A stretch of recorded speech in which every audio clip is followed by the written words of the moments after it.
When Trump tariffed all of America's trading partners on Liberation Day, he said it was about reciprocity. In other words, he was only imposing tariffs as big as the ones that other tariffs had already imposed on the US. Now, this was always implausible. After all, the 20% tariff he slapped on the EU was way above the 2% average tariff the EU has on US imports. And it looks like the rates were actually calculated using bilateral trade data, not other countries' tariff rates. Nonetheless, this is why on Monday the EU offered to drop all tariffs on cars and industrial goods, hoping that, in the spirit of reciprocity, Trump might do the same. Unfortunately, Trump wasn't convinced, and in a White House press round, he said it wasn't good enough because, quote, the EU was formed to really do damage to the United States in trade. So, in this video, we're going to take a look at how Trump's tariffs will affect the European economy, and how the EU will respond, given a zero-tariff trade deal doesn't seem on the cards.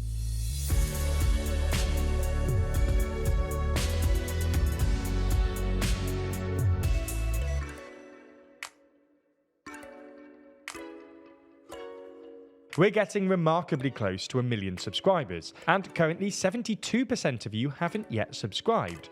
So lend us a hand and subscribe today. So let's start by looking at how the tariffs will affect the EU.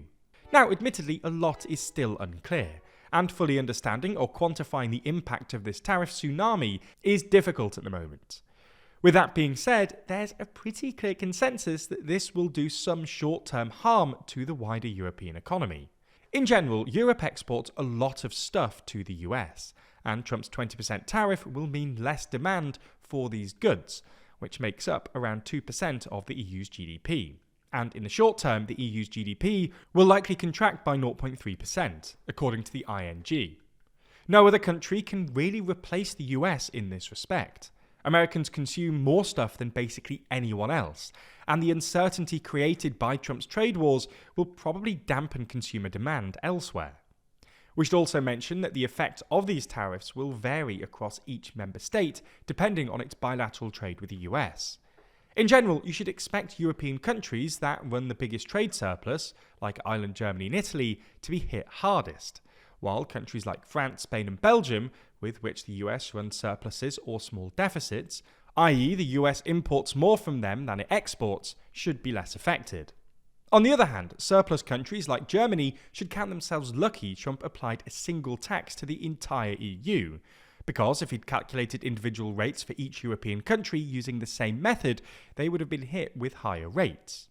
Germany, for instance, would have been hit with a 26% tariff, while Ireland would have been hit with an eye-watering 42% tariff.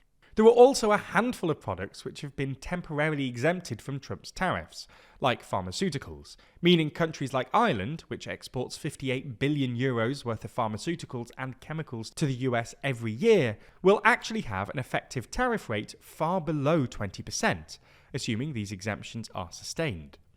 Vice versa, Trump introduced a handful of additional tariffs earlier in the year on European steel, aluminium and automotives, which means manufacturing heavy economies like Slovakia will face extra tariffs at an effective rate well above 20%. Anyways, putting individual countries aside for now, Trump's trade wars will also exacerbate anxieties about Europe's deindustrialization, given that a large fraction of these exports are industry adjacent, and that Trump's 54% tariff on China risks inviting a flood of Chinese exports, as Chinese businesses that are now effectively unable to sell to the US market redirect their goods into Europe, pushing prices down further, putting more strain on their European competitors. The silver lining here is that a flood of cheap Chinese goods could bring down prices for European consumers, and offset some of the inflation that might be incurred by tariff-related disruptions to supply chains. This puts the EU in somewhat of a stronger position than the US, where inflation is being compounded by tariffs-related disruption, a weak dollar, and more expensive imports. This is why, after a meeting in Luxembourg earlier this week, European Commission President Ursula von der Leyen said that Europe is always ready for a good deal, and, to stave off a trade war, offered Trump a zero-for-zero tariff deal for industrial goods. However, negotiating with Washington looks pretty futile. Earlier this week, Trump stated he's not interested in any talks unless the EU pays the US a lot of money on a yearly basis, and then on Monday afternoon he said a 0 for 0 deal was off the table. Instead, it looks likely the EU will have to agree on a set of targeted retaliatory measures. Broadly speaking, the EU can decide to either impose tariffs on services or on goods, and the way we see it, it will probably be best if the EU's retaliatory measures were focused on services rather than goods. This is because tariffs on token goods like Levi jeans or Harley-Davidson motorbikes, which is what the EU has gone for in the past, are only so effective. The Commission is currently considering tariffs of up to 25% on a broad range of US goods, including soybeans, almonds, and plastic goods. But this isn't going to stress the White House out too much. Things have been made much more difficult for the Commission here because individual member states have been lobbying for exemptions. France, for instance, has resisted measures against bourbon whiskey, whilst Ireland has asked for dairy duties to be dropped. Focusing on services might thus be more effective, not least because while the US runs a trade deficit in goods with the EU, it actually runs a trade surplus when it comes to services, which means the EU has more leverage in a services-based trade war. The EU would thus probably be better off cracking down on American tech companies, which is something Trump clearly doesn't like, or excluding American firms, including consultancies, banks and law firms, from government contracts. This could be done via the EU's new and as of yet unused anti-coercion instrument, dubbed the Trade Bazooka, which provides legal grounds for the EU to respond asymmetrically to economic coercion. But whilst the Trade Bazooka weapon sounds pretty effective, it requires the support of a qualified majority in the EU Council, meaning 55% of EU countries representing at least 65% of the total EU population. Whilst both France and Germany have expressed support for using the ACI, other countries worry this could just escalate the trade war and ultimately do more damage to their economies.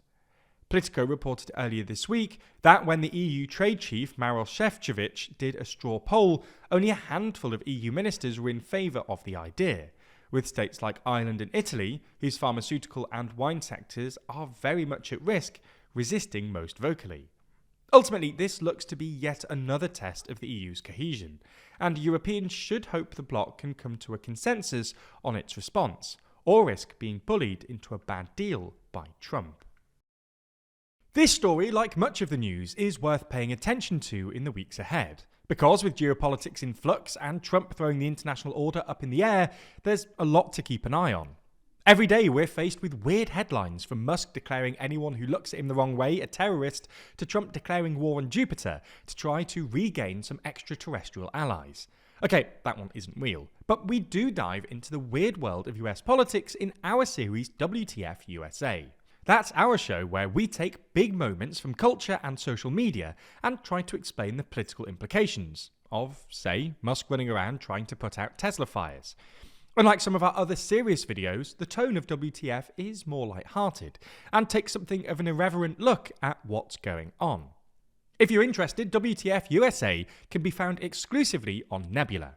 Nebula is also the home to other incredible original content from your favourite creators, like Tom Nicholas's Boomers. Discussing everything from generational inequality, housing, the climate crisis and pensions, the globe-trotting feature-length documentary tries to unpack the questionable legacy of the baby boomers. If you didn't know, Nebula is an independent creator-owned streaming platform that specialises in thoughtful content, from creators like Real Life Law, Wendover Productions, Legal Eagle and Neo. It's not just WTF USA either. You can also watch every normal TLDR video on Nebula ad-free, and in some instances before they even land on YouTube. If you're not a member already, click our link in the description to get 40% off. That's just $36 a year or $3 a month. So take the news a little less seriously and check out WTF only on Nebula.